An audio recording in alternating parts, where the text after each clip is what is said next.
The Citizens Committee's representative, Bill Worthington, came to the meeting with about 4 suggestions on how to solve what he called the unfair windfall of property tax increases being dumped on homeowners' shoulders. But he never made it beyond the first suggestion before the 5 Montgomery County House and 3 Senate members unanimously followed Representative Larry Dixon's suggestion to collectively sponsor the idea during the expected August special session. The proposal would allow reappraisal to go on, but would allow taxes to be assessed on only 65% of the new reappraised fair market value. So that the taxes collected this year will be approximately the same as those that were collected last year. We're not trying to cut any city, county, or state's income. We simply want fair and equitable treatment. Prattville's Representative Ed Gruby suggested the bill be structured similar to the recent homestead exemption increase bill, which gives local governing bodies the option of accepting the proposal. But Worthington says they're serious about getting this measure passed, even to the point of polling all legislators and singling out any possible opposition. I wouldn't say advertise against anybody. I simply think that it's one avenue of approach to let their citizens whom they represent know exactly how they stand with regards to this increased taxation, which is going to fall on their shoulders to pay this year. Before the local delegation puts its seal of approval to the bill, they intend to see if it will meet any federal court challenge. Chris Grimshaw, WSFA TV News at the Capitol. Put them all together. It meant basically in the long run an over-recovery of, like I said, some $28 million. My announcement today is dealing with... Wilson, there's been some kind of conflicting or contradictory reports in the media about We're looking at about 2 months. Would the hearing include a review of the company? And the young man never did anything intentionally wrong, and I really considered it quite a minor matter. If anything, it was a misunderstanding. Never any intent to violate any rules or regulations.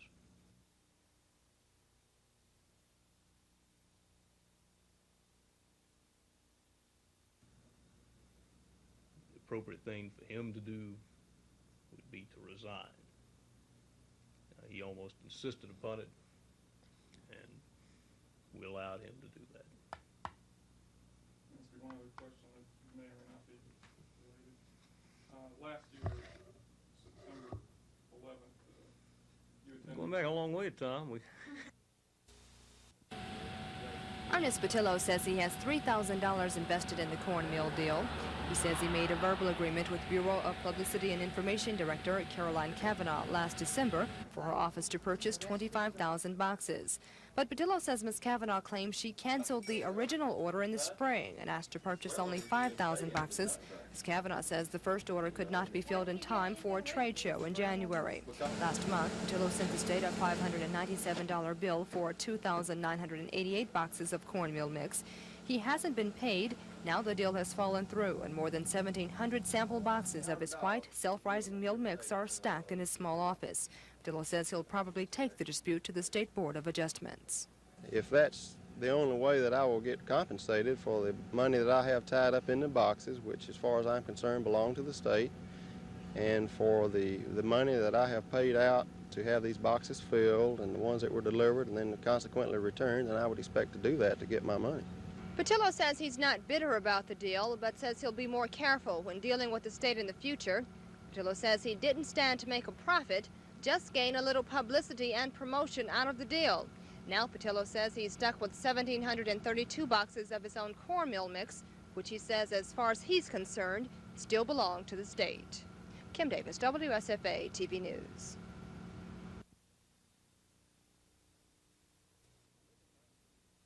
Amendment 92 to the state constitution specifically prohibits increasing a public official's salary during their term of service.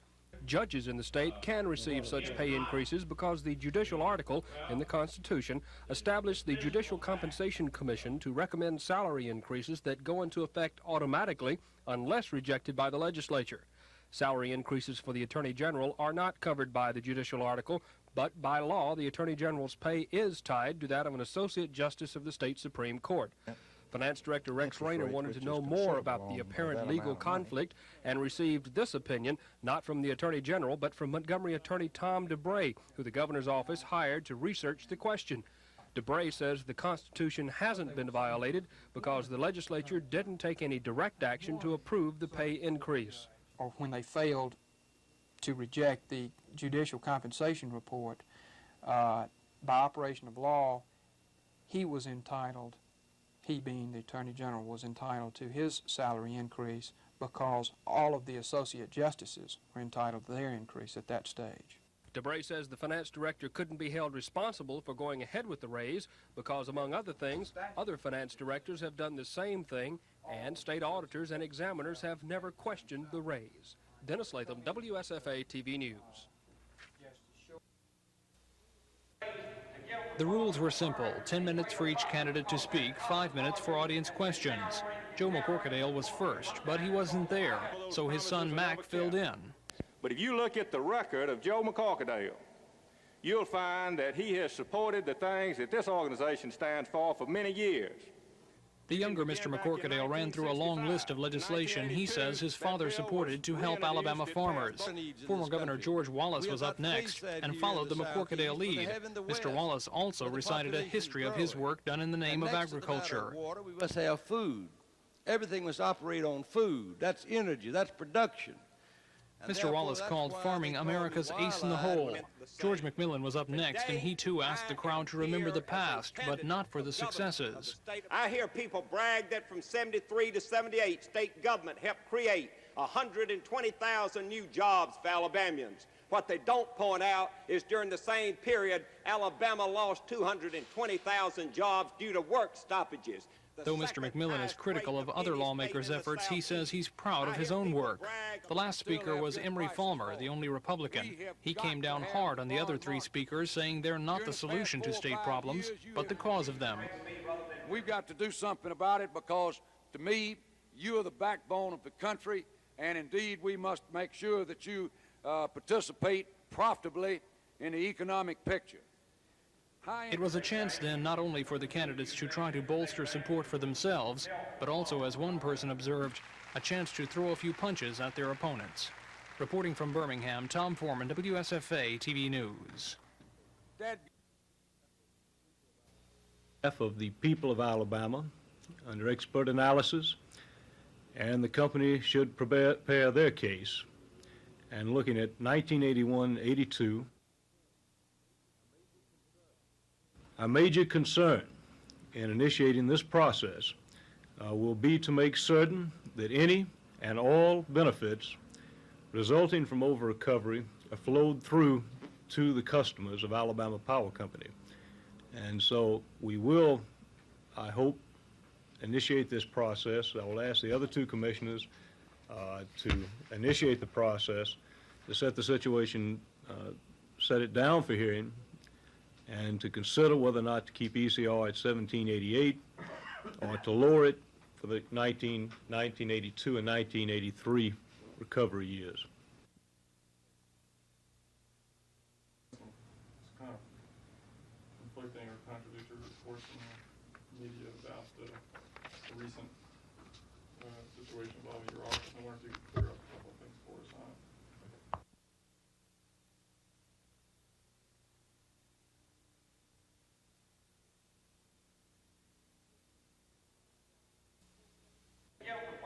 Four candidates for the governor's office were expected. 3 showed up.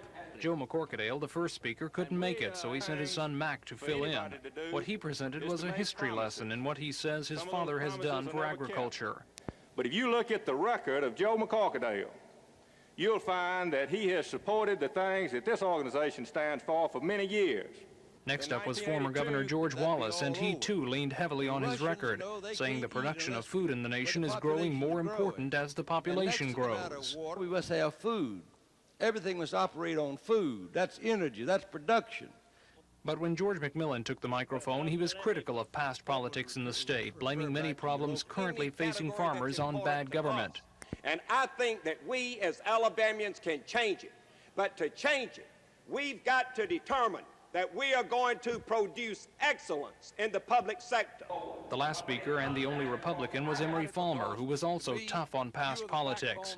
Mr. Falmer says all the other speakers have had chances to solve Alabama's problems, and they've failed. I know the problems that you've got. I built shopping centers for a living most of my life. Most of the problems that were inherited in the shopping center business are the same kind you've got. The farmers, for the most part, were quiet during the presentations, breaking into applause only a few times. And when it came time for questions, they made it clear they aren't so concerned about what happens in the Capitol as they're interested in what it will mean when it finally reaches the field. Reporting from Birmingham, Tom Foreman, WSFA TV News.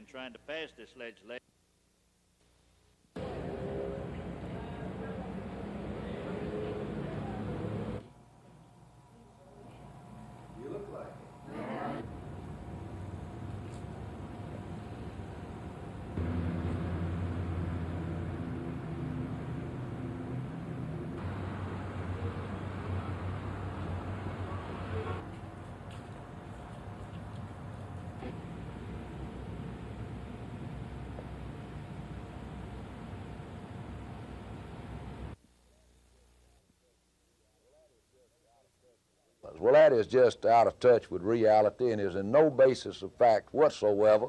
I wish I had it, but I don't.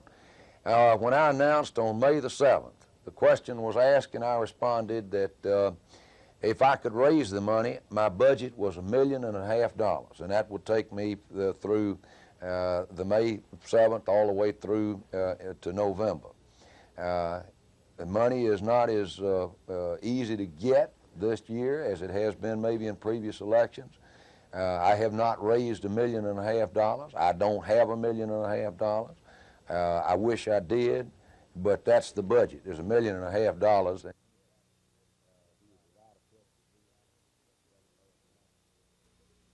Includes the utility. The Citizens Group's representative, Bill Worthington, says his group isn't so much concerned with an order to equalize property values as it is with the amount taxes will jump when these new higher property values are translated into property tax dollars. This amounts to something between 45 and 50%, as closely as we can find out from elected officials at this time. We're not trying to cut any city, county, or state's income. We simply want fair and equitable treatment. Worthington brought some suggestions for softening the tax jump blow to Montgomery's 5 House and 3 Senate members. The 8 legislators, though, jumped in support of his first suggestion without even hearing the others. The lawmakers said they would collectively sponsor a bill to allow property values to be reappraised, but allow local tax assessors the option of taxing only 65% of the new reappraised fair market value. Our proposal is to simply take whatever has been set as a fair and equitable appraisal of the property and reduce this by 35 cents for the purpose of applying taxes, these various classifications and the millage rates, so that the taxes collected this year will be approximately the same as those that were collected last year. Worthington's other ideas included getting the state out of property tax business altogether, which he says would erase the need for mandated equalizing of property values, and putting the responsibility of property tax assessment back in the hands of the legislature. Worthington warned the legislators that although they may not be responsible for reappraisal, lawmakers will find themselves the most vulnerable when angry homeowners show up at the polls in September. Chris Grimshaw, WSFA TV News at the Capitol.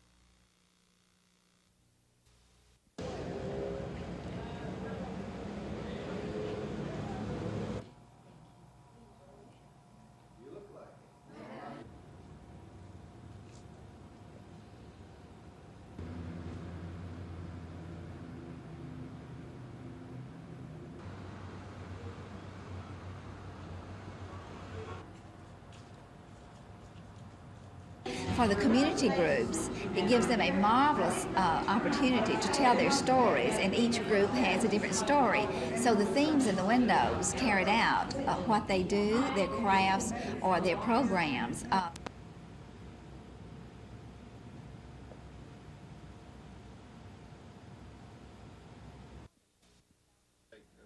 More than 17,000 sample boxes of self-rising cornmeal are stacked in Ernest Patillo's mill office. The boxes, which cost 20 cents apiece, haven't been paid for because a deal with the Bureau of Publicity and Information has fallen through. Patillo says he's not bitter about the outcome of the deal, but will probably take his case to the State Board of Adjustment, so hopefully he can get his money. He sent the state a bill for $597 for 2,988 boxes of cornmeal, and now Patillo says he wants to get something out of the deal. Well, I don't see how any businessman, whether he's small or large, can expect to take a loss in this day and time, where the economy of the United States is at this time. I don't expect to take a loss, no. Patillo says he invested $3,000 in the project, which he says wasn't going to turn a profit, but rather get some publicity and promotion. Patillo says he'll be more cautious when dealing with the state in the future. Kim Davis, WSFA TV News. In at least 2 places, the state constitution says public officials can't receive a pay raise while they're in office. State judges do get raises, but only because they're covered by a different section of the Constitution called the Judicial Article.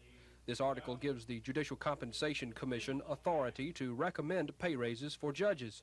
The raises take effect automatically if not rejected by the state legislature. The Attorney General isn't covered by this article, but by law, his salary is tied directly to that of an Associate Justice of the state Supreme Court. Montgomery Attorney Tom DeBray, who was hired by the governor's office to research the legal question of the pay raise, says in his opinion the raise is constitutional because Associate Justices of the Supreme Court received a pay raise, and by what he called operation of law, the Attorney General is entitled to the same raise. He says the constitutional prohibitions would apply to direct raises from the legislature. Dennis Latham, WSFA TV News.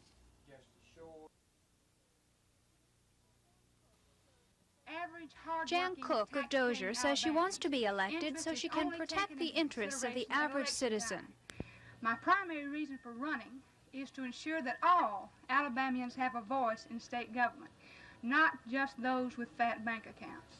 Cook says the average citizen is considered only during election time. Gladys Dethridge of Anniston promises to look after the taxpayer's dollar if elected. Dethridge says the state auditor appoints 1/3 of all members to the boards of registrars. I am committed to the fact that we should be sure that the people serving on the board of registrars are concerned about the people being able to vote and make it as convenient as possible for these people to be able to register to vote. Another candidate, Linda Gravely of Montgomery, says there are no issues involved in the office of state auditor. An auditor should just carry out the constitutional duties to the best of her ability. And that office will always be open to you and all other Alabamians because it's not my office. It's your office, and I'd be there to serve you. But Kay Ivey of Montgomery says if there are no issues, it's because the taxpayers have never expected accountability. You and I as taxpayers deserve to know the sources and uses of our tax dollars. But you know, the auditor's office is one of the most little-known offices there is. 2 candidates for state treasurer also spoke. Incumbent Annie Laurie Gunter says she's proud to have kept state money in the bank and drawing interest. Her challenger, Jimmy Passmore, says that he, a businessman with money know-how, should hold the office. And in the crowd were more candidates seeking offices from district judge to U.S. Congress. Susan Silvernail, WSFA TV News. Thank you very much, Kay.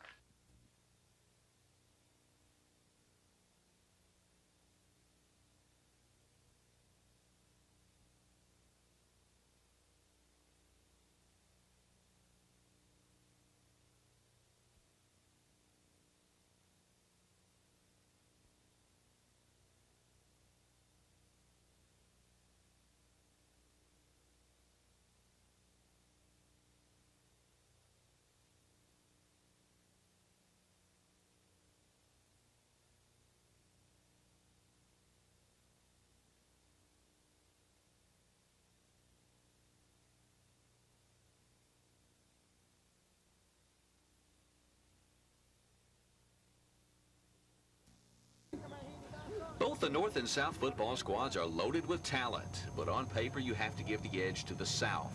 Great backs like Allen Evans, Bo Jackson, and Tommy Agee should give the Southerners the quickness, but great linemen like Hoss Johnson, John Hand, and Wes Neighbors give the North a definite size advantage. South Coach Wayne Parrish of Northview looks for the winner to be the team that makes the least mistakes. I think mental errors is going to be the key to it's just like it is in any other ball game. I think the matchups are going to be even, so the mental errors will be the difference. The people that make the less mistakes, the team that makes the less mistakes will be the team that'll win the ball game. Most of the players in this game are already signed to college scholarships, but some are not. One is running back Curtis Stewart of Jeff Davis. Auburn and Alabama both wanted him, but his high school grades kept either from offering a scholarship. Stewart then said he would walk on at Auburn, but now he says it will be either Auburn or Alabama. Naturally, he's looking for a big all-star game to showcase his talents. Sure is. Very big to me. I got to break some more loans like the playoff is, because both of them are looking at me. I got to show them what I can do. Several other local all-stars will play for the South. They include Steve Holloway of Jeff Davis, Andre Pollard of Sidney Lanier, and Prattville's Sean Lee and Greg McCall. Kickoff at Bryant-Denny Stadium in Tuscaloosa is set for 7 o'clock Friday night. Reporting from Tuscaloosa, Rick Pons, WSFA TV Sports.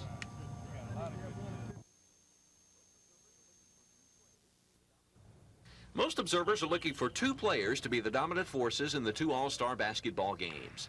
In the 1A, 2A contest, most feel Auburn signee Chuck Person of the South via Brantley High will be the talent to watch, while in the 3A, 4A game, most eyes will be on Alfonso Buck Johnson of the North, a Hayes High School product and Alabama signee. Well, we do. We have Alfonso Johnson, who's truly an All-American. He's really played real well since we've been here, and we've got some other big kids from the North, so size-wise, we're a lot larger than the South team. With a player like Chuck Persons on your squad, I guess your team would have to be considered the favorite Thursday night. Well, I sure hope so. This is the first time I've seen him play, and it's fascinating just watch him in practice. While most fans will be watching the big names, other players will be attempting to prove their talents for a yet unsigned scholarship. One is Montgomery Academy's Kyle Anderson. He's all set to go to Auburn on a tennis scholarship, but he hopes to impress basketball coach Sonny Smith enough to be invited to walk on this fall. I hope so. I hope if I play well, I hope it might help me. If I play bad, I hope it doesn't hurt me. But I guess I'll find out shortly after the game. The 1A, 2A contest is the first all-star game of the Thursday night doubleheader at Alabama's Memorial Coliseum. It will tip off at 7 with the 3A, 4A game to follow at 8:30. Reporting from Tuscaloosa, Rick Pons, WSFA TV Sports.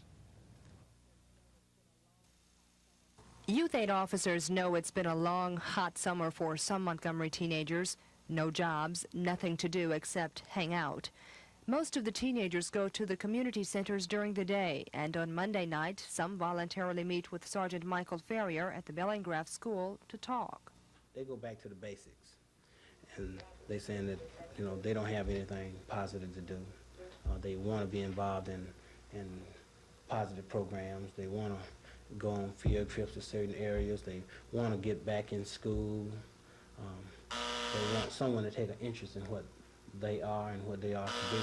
Sergeant Ferrier says police officers want more teenagers to meet with them. He says most of the teens just need attention, positive reinforcement, and a chance to prove to the community they're not all bad. They want someone to take interest in what they're doing, and they really put forth an effort to do the right thing. But officers have made it clear if the teenagers get into trouble, they'll have to deal with the law. Kim Davis, WSFA TV News. Sergeant Michael Ferrier prefers to call the informally organized teenagers groups, not gangs. He says some group members have been involved in neighborhood altercations, but no New York-style gang fighting. Ferrier and the boys meet at the Bellingraph School to talk about what troubles and concerns them. Sergeant Ferrier says they talk about the basics, no jobs, nothing to do. He says they're trying to get more teenagers together to give them something to do. We're working toward developing positive individuals where they can become positive adults in the community and not a negative type adult. And through dealing with them, explaining certain things about law, about themselves, about their environment, what they have to do to become a positive person in the community, that is the type of stuff that we're doing with them, because we want them to make it as an individual. Sergeant Ferrier adds, most of the youngsters just want a chance. They all want to be involved, and they all want to be involved in the activities that they are trying to plan for themselves. And they want someone to take interest in what they're doing, and they really put forth an effort to do the right thing. Kim Davis, WSFA TV News. A hardworking and responsible office holder for the people of Montgomery. The support of all the people and their votes will be greatly appreciated. Thank you very much.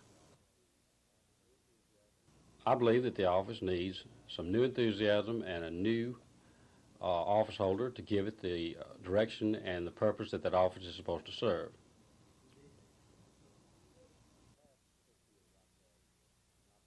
In the past 6 years, I've had an opportunity to practice as an Assistant Attorney General for 3 years, and I've had 3 years of private law practice. I believe that that will give me an opportunity to bring a practical and consistent approach to the District Attorney's Office that will make it very responsive to the needs of the public and the needs of the prosecutors and all the other persons who come before that court. State law allows the Attorney General to appoint a deputy. The law also says this deputy is to be paid $1,000 less than the Attorney General. When Attorney General Charles Graddick received a pay raise in June, so did his deputy, Jim Solomon. Attorney General Charles Graddick says when the legal issue of the raises came up, he asked Finance Director Rex Rayner to decide. Finance Director Rayner says in researching the law prior to approving the raise, he found out how similar raises applied to previous attorneys general. Our research also revealed that Mr. Baxley was correct when he said that he did not accept a raise during a current term of office, but waited until the next term. This, of course, would be in total agreement with one set of opinions, legal opinions. On the other hand, his assistant or his deputy, in fact, did accept, as we think, our research shows that he did accept the increase in pay during that current term. Montgomery Attorney Julian McPhillips says Graddick should pay the money back to the state. According to McPhillips, if the Attorney General doesn't pay it back, he'll consider filing a lawsuit. Dennis Latham, WSFA TV News.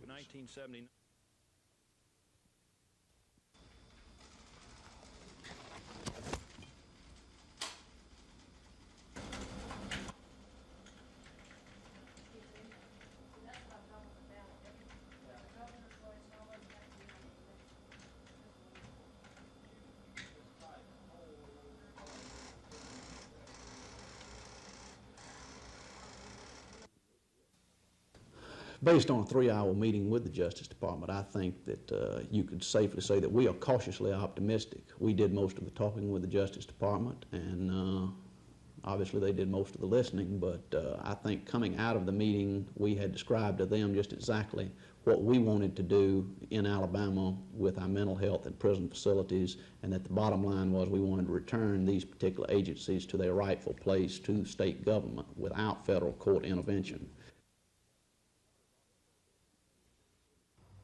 The governor's office says it intends to include the budget isolation measure in the governor's proclamation for the election, regardless of what the Secretary of State says.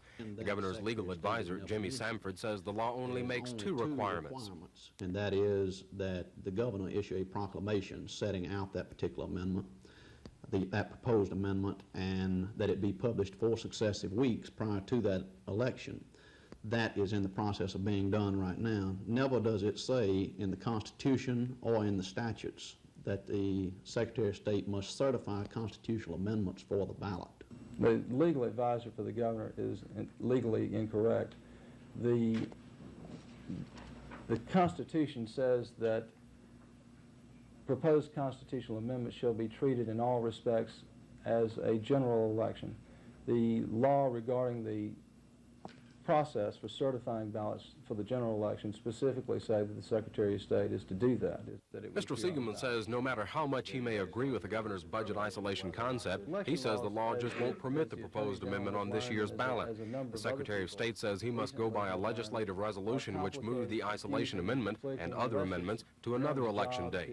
That's a question that will be addressed at a later time, and I think that is the second step to discuss the validity of those resolutions at this point in time is putting the cart before the horse.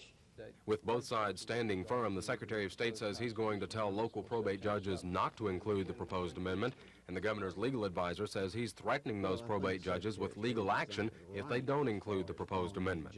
Chris Grimshaw, WSFA TV News at the Capitol. Each year, $12 million is spent by students and their parents on graduation items. The sale of rings, yearbooks, caps and gowns, and other items is so lucrative that it has become an extremely competitive business. But we found that unlike other business situations, these salesmen are not allowed to show their wares to students, nor are bids taken by the schools. Principals or student advisors make the choice, and students end up seeing only one company's products.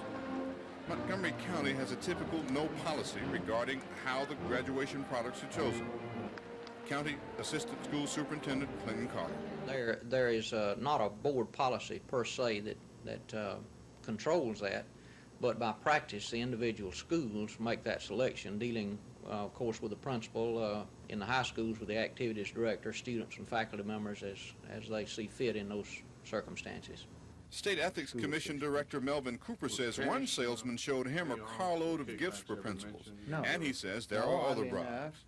It turned out to be things, such as a free weekend at Gulf Shores at a condominium owned by a vendor, or I recall that there was one up in the mountains of East Tennessee.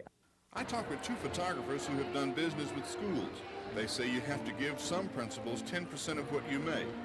A former rain salesman told me he gave principals of various schools thousands of dollars to keep competition away.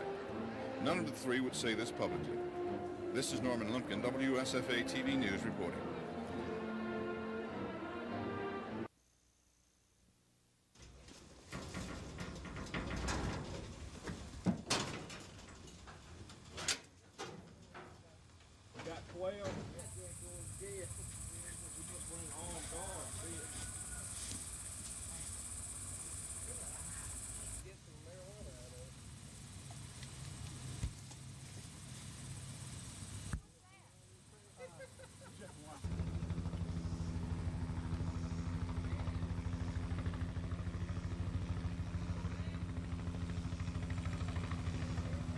Walk on by some.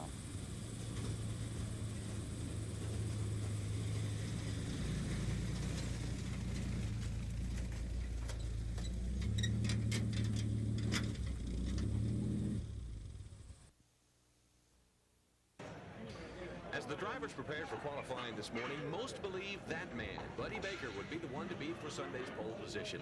After all, he had the fastest practice time yesterday of just under 198 miles per hour. If it wasn't to be Baker, then perhaps it would be Darrell Waltrip, whose Mountain Dew Buick has run the NASCAR circuit well all season. When qualifying began, Richard Petty was the first to turn the tri-oval. Not usually one for high qualifying, Petty turned in a lap of 194.717 miles per hour. Good enough for 13th place today. He said his STP Pontiac just wasn't quick enough. Well, it's running pretty good. We're pretty satisfied. We're not anywhere near the quickest car, but you know, we're not known for that much a deal anyway. But you know, we run 194, 95 mile an hour, which is not too bad for the weather and stuff right now. Speeds were averaging in the low 190s when Walter finally made his qualifying lap. He turned in a top speed of 197.773. He knew it was a good run, but maybe not good enough. Depending on what everybody gets for weather conditions, it's pretty hot, and if the sun stays in and some of these big clouds come along and it cools off anymore, we could be in trouble. It's just that close. So you know, there's 3 or 4 cars out there that can run as good or better than that if they get the right conditions. Walter's main concern now was Baker, but Buddy's lap of 197.586 was about 0.2 of a second slower than Waltrip. Then, to everyone's surprise, rookie Jeff Bodine clocked in at 199.40, the top speed of the day. We feel great. The crew did a super job. Our engine people, B&R, they do a super job, and it's all working for us. So it will be Bodine, Waltrip, and Baker on the front row Sunday. Cale Yarborough and Terry Labonte qualified 4th and 5th, respectively. 20 spots were filled today. The remaining 11 will be decided tomorrow. Reporting from Talladega, Rick Pons, WSFA TV Sports.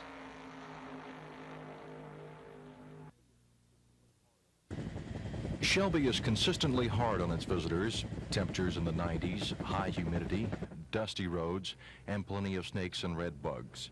The conditions might remain the same, but there's a different mood at this year's camp as the Alabama National Guard prepares to go on the largest war maneuvers in 14 years. While the top brass inspects the men and equipment, members of the headquarters troop command are securing their area deep inside the woods of Camp Shelby. From here, intelligence keeps up with the enemy troop movements and directs the attack of friendly forces.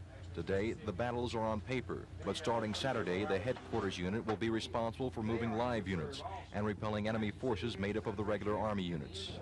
The troop command will also be responsible for keeping up with men and equipment needed to sustain an attack and reinforce positions. Members of the 1133rd Medical Company Unit, based out of Montgomery's Danley Field, aren't taking part in the war games. Their mission is very real.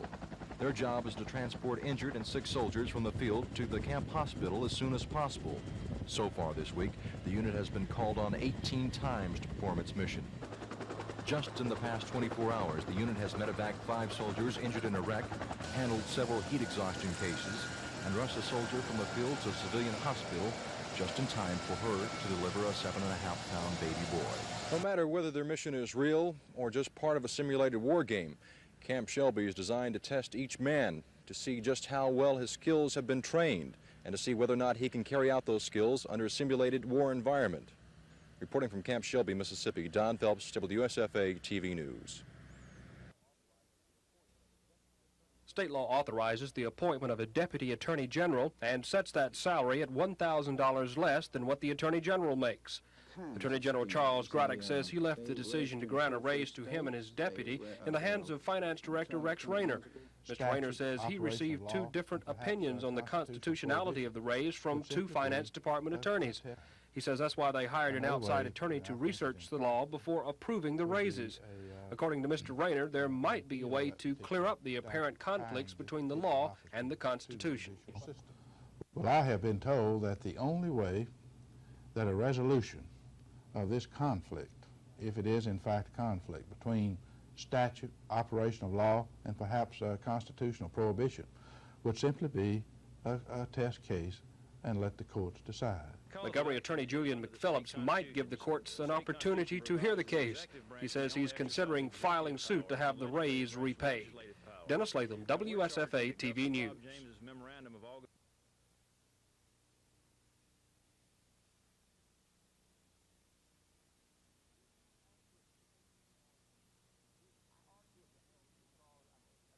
I argue against it because of its wisdom, because out of my concern for the authentic and genuine expression of prayer, I think it's bad law which would produce either bland or bad results for a genuine spiritual awakening in this land.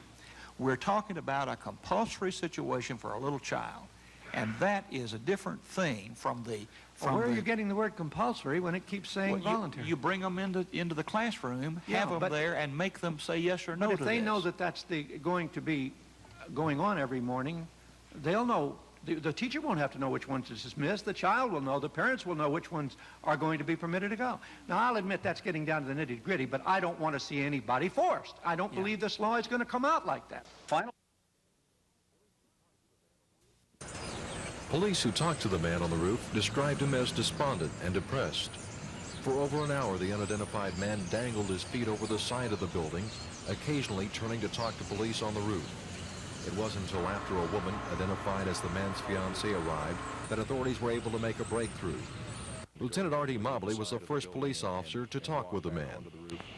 Yes, he wanted to talk to his fiancée, like I say, and I was a little afraid to get her, afraid to let her get too close to the edge.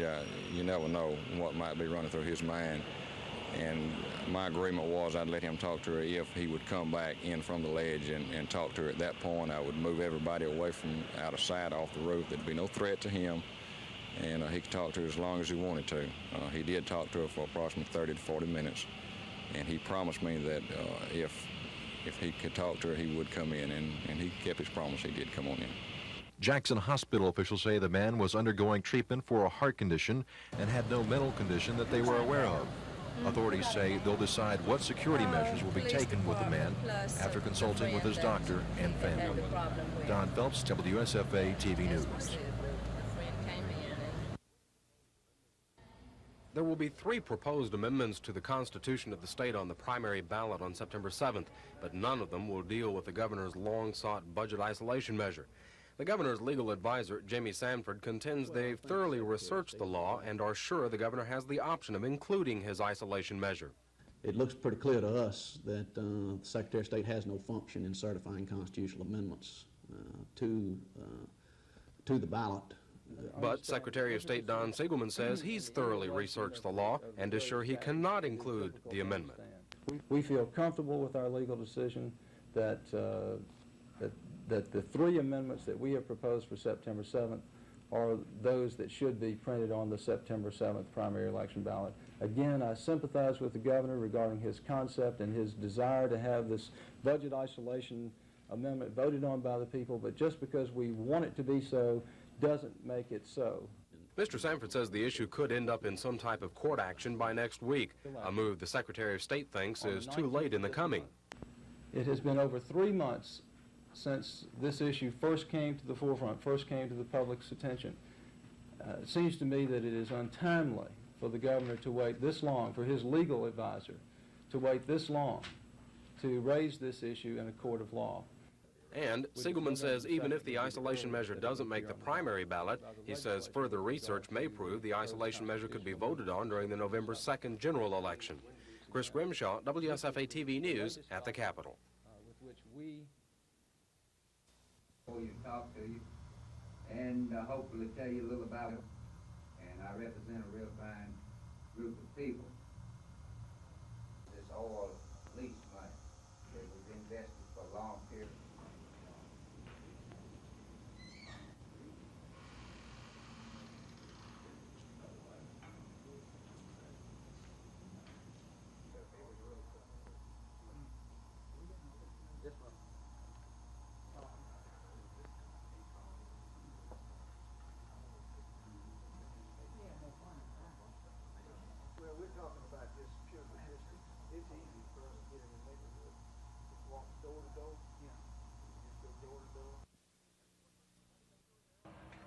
Everyone looked for Buddy Baker and Darrell Waltrip to dominate today's qualifying, and for most of the day, they did. Waltrip was the 12th car out, and he raced his Mountain Dew Buick around the Talladega Tri-Oval at 197.733 miles per hour. Most felt he would be on the pole with that mark, but Darrell wasn't so sure. If the sun stays in and some of these big clouds come along and it cools off anymore, we could be in trouble. It's just that close. So, you know, there's 3 or 4 cars out there that can run as good or better than that if they get the right conditions. Waltrip's worried eyes were on Baker's J.D. Stacy Pontiac, but Baker's time was about 0.2 of a second slower than Waltrip's. And just when everyone was thinking Waltrip had the pole sewed up, on comes rookie Jeff Bodine with a speed of 199.40. Wow, we've been running real well, and this Pontiac is just super when you block it up to qualify. It just picks up 3 or 4 tenths, and that's what we did. Jeff, how important is this to your career to win the pole? Well, it's real good. You know, our next step is the winter race. That's the most important. 20 cars qualified today, with Bodine claiming the pole. He'll share the front row with Waltrip. Baker, Cale Yarborough, and Terry Labonte round out the day's top 5 qualifiers. The 31-car field for Sunday's Talladega 500 will be completed tomorrow. Reporting from Alabama International Motor Speedway, Rick Pons, WSFA TV Sports. 28 candidates for the state legislature and 2 candidates for the State Board of Education participated in this candidates forum. The candidates waited their turn to speak in a separate room, and television crews weren't allowed to tape the candidates' speeches. The candidates fielded many of the same questions. They were asked if they would support the state's right-to-work law. The answer was a unanimous and strong yes. But the political hopefuls split on the question of agency shops. Many felt that non-union workers should have to financially support a union in some way if they enjoyed the same benefits as union workers. Most of the candidates took a strong stand against the right of public employees and teachers to bargain collectively. A few pointed out that the 2 groups already have professional associations that act much like unions. Not a single candidate said they could support a state employees or teachers strike. And finally, all of the candidates said corporations should be able to contribute to political campaigns. Most said that businessmen should have the same right to get involved in the political process as anyone else. A few suggested they would support efforts to raise the $500 ceiling on corporate contributions. But at least 2 candidates warned against what they called influence buying. The 2 men suggested that businessmen could try and buy races if there were no limits to contributions. Susan Silvernail, WSFA TV News.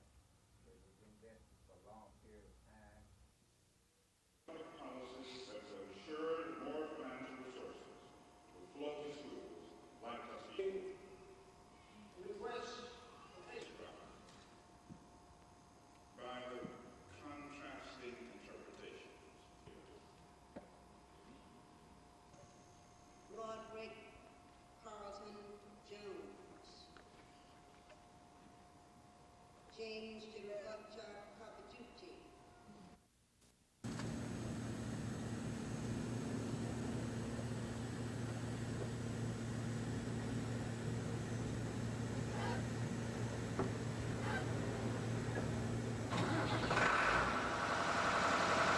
Sunday the 9th. Which gives me the something to go with you. And knowing that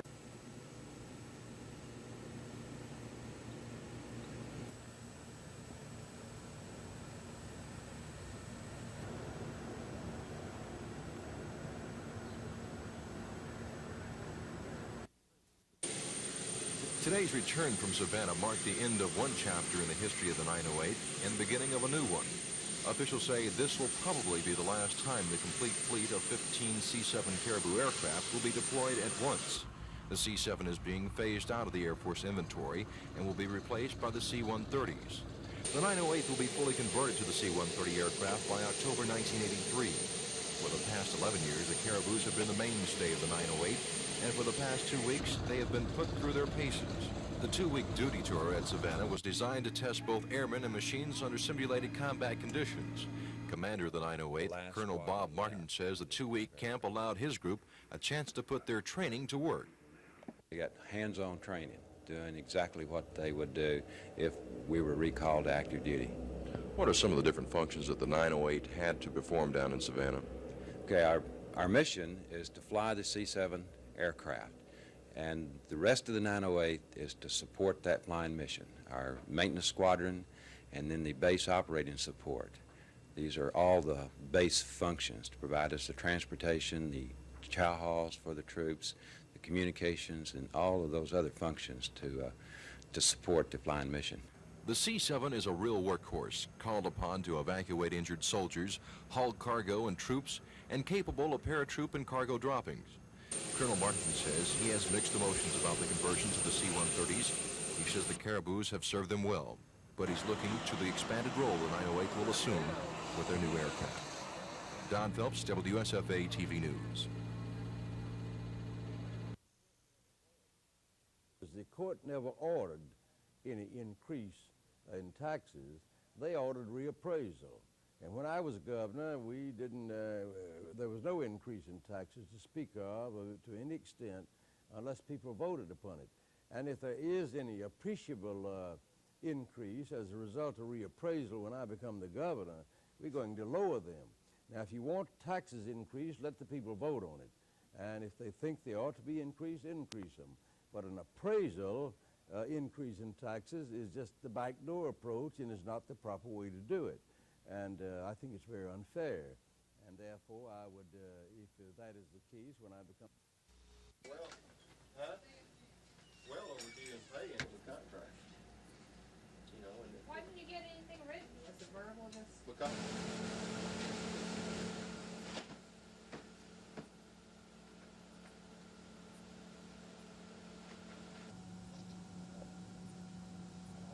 $100, give or take $2 or $3. That's how much they actually keep paid. The contract, you know, and Why didn't you get anything written? Was the verbal just... because well, huh? Well overdue in pay.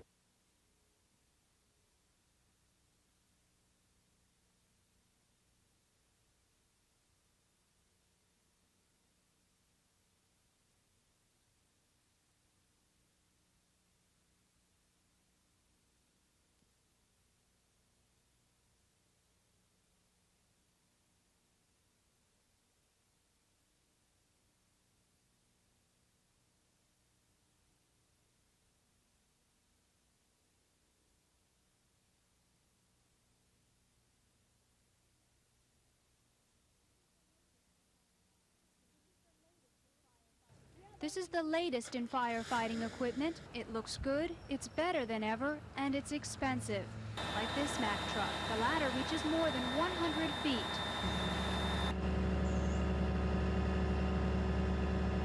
Or this LTI Aquastix with a water hose attached to the ladder. Both trucks run about $300,000. AFCA President Donald Magoo of Prattville says there's not a fire chief at this meeting who isn't troubled by funding shortages. So is this equipment affordable? Well, it's not whether you can afford it or not. It's basically that you're going to have it to continue to protect the properties we've got. One speaker, Tom Eberhardt, who heads the Fire Chiefs Association for southeastern states, encouraged the chiefs to protest President Reagan's proposal to cut funding for the U.S. Fire Academy, a training and research center in Maryland. The local fire department really doesn't have the resources to do the research that will affect and that should be done that affect the fire problem all over the country. Eberhard issued a challenge to the fire chiefs to try and reduce fire deaths by 50% by 1990. Eberhard says to do that, firefighters must have more money and equipment. Susan Silvernail, WSFA TV News.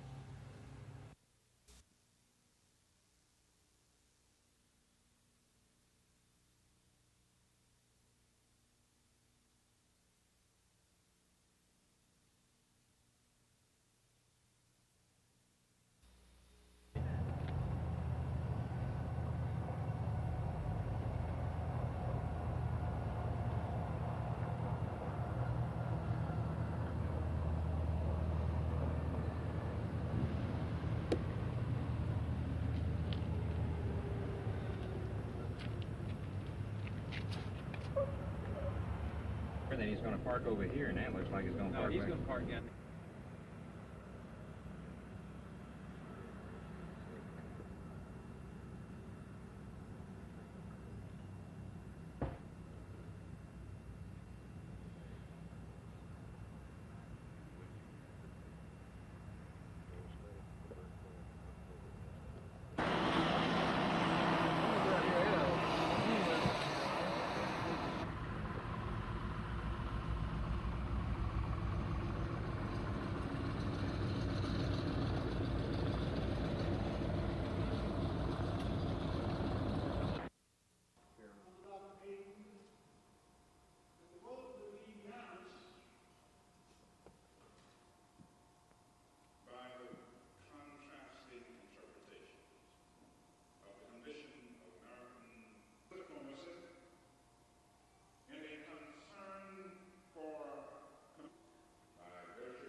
Monday the 9th. Which gives me the sense of ability and knowing the nature.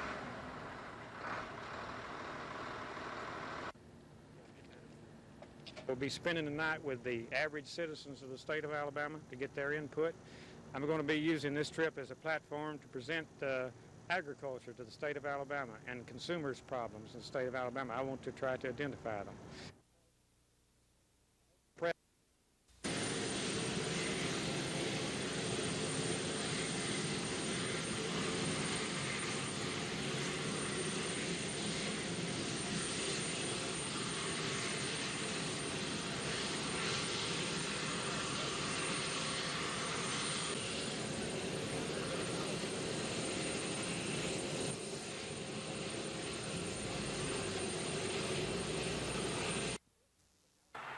The script for the Talladega 500 is well documented. 13 races with 13 different faces entering the winner's circle.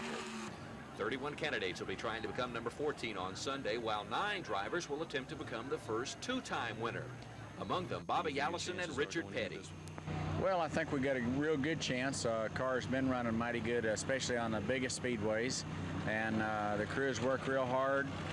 The DiGard Gatorade team has really produced a terrific car for me this year, and that makes me feel real good about my chances. What about your luck at Talladega? You feel like you're snake bitten? Well, yeah, I really do.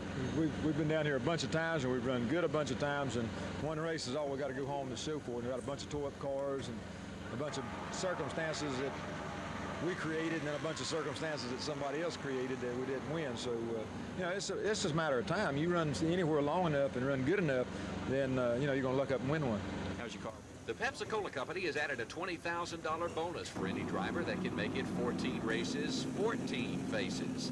And if a repeat champion wins, the money will be divided among the top 5 finishing former winners. Winston 500 champ Darrell Waltrip likes his chances. Well, it'd mean a lot of money to us. Pepsi-Cola Company's put up $20,000 more to a guy that can repeat win, and I'm in that category, so I sure would like to do that. It would mean a lot to me. It's my home racetrack. It's the fastest track. It's a lot of things, and all of those things would contribute toward the meaning of it. What would it mean to you to be the second man to ever win Talladega 500? Well, I just mess up all of the PR and stuff, and I'd like to do that. I'm ornery like that.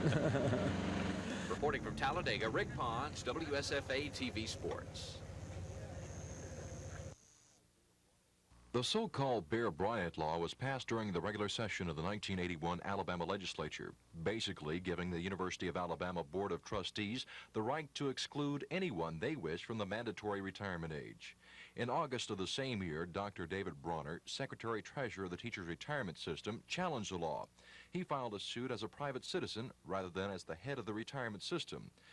Nearly a year later, after several motions and counter-motions were filed in the case, a final ruling has been handed down. Judge Randall Thomas found that the Bear Bryant Law was a private or special law. Under the Constitution, a special or private law cannot be passed in a case provided for by a general law. In this case, the general law is the act that requires teachers in service who have attained age 70 to withdraw from service. Attorney John Papadastis, who represented Dr. Bronner in the case, says a ruling by Judge Thomas is a victory for a system of laws, not of men. The ruling simply means that the general retirement laws, in this case respecting mandatory retirement upon the attainment of age 70, has to apply to everyone or it applies to no one, until such time as the legislature decides that it should apply to all or none and change its policy, which has been established by statute, then no single individual can be exempted, and therefore all persons who attain age 70 should and must withdraw from service and retire. Both Papadastis and Judge Thomas say they have a great deal of respect and admiration for Coach Paul Bear Bryant of the University of Alabama, but the Constitution of the state will not allow him to keep coaching past age 70 under the law passed by the 1981 legislature. Don Phelps, WSFA TV News. That's a beautiful job. Danny Foster's a great taxidermist, and he really fixed it up. He did that on incident with old grandpa. Now, you're not going to send it to him. You're going to make him come get it? I think we should, don't you? Yeah. We need to get him back down here. Everybody loves Grandpa Jones, and this will trick him into coming back for next year's celebrity deal. Well, now, we asked you to take him fishing, but we didn't ask you to get him an 8-pound bass. How did it work out? Well, it worked out real lucky. You know, we after we took y'all's blindfolds off, you know, we got y'all out in the water. Why are you interested in this being an unnamed lake where you took Grandpa Well, because it's a secret fishing hole just north of town, and don't many people know about it. See, anybody can fish in it, but we just slipped in there and nobody saw us. We have some pictures here. Let's just look at them. And, okay. And now this is you and Grandpa were fishing in this boat. I recall that. Well, about 30 minutes into the trip, what was he using? He was using a chartreuse, kind of a yellow-looking spinnerbait. And he, I recall nobody caught any for a while. No, 30 minutes was zip, and then old Grandpa grunted, and I looked around from my end of the boat, and Grandpa had this big old fish on, and this second picture shows him the fish breaking just beside the water, or beside the boat, and Grandpa grunted again, and the fish ran about 10 foot of line off, and there he is reaching over, and Grandpa straining and getting this fish in. What kind of fisherman is he? Grandpa's a good fisherman. You can tell he's a good fisherman. He lives down in getting him right, isn't he? Oh, he's doing a perfect job catching that fish. And of course, here he is with his first, just lifting it out of the water. And boy, I'll tell you, he was a happy sucker. Old Grandpa ran back and he was hooting all over the lake. all 25 acres of it. And now he's admiring his Yeah, he's looking at it good there and saying, look at here, all these years, 50 years of fishing, and this is the biggest bass I ever caught. Well, I'll tell you one thing. When he brought it back to the hotel, and Billy Barty came walking by, and Billy, by the way, asked you to grab him and hold him up beside the bass, it was hard to tell which one was the biggest, really. I tell you, the bass looked like he was, if it had legs, he'd been longer than Billy. Isn't that Billy Barty, the greatest guy in the world? I tell you, he's a charmer. He's quite a guy. I hope we see him next year.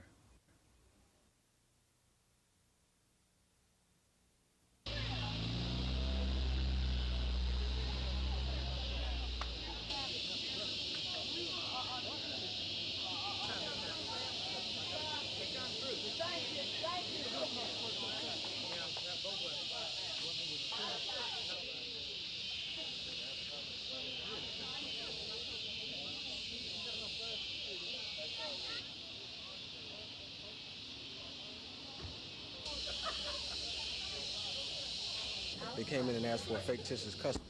And then after they asked for that, my receptionist told them that the young lady was gone, that she'd never been there. So I knew then that it was some type of setup. So.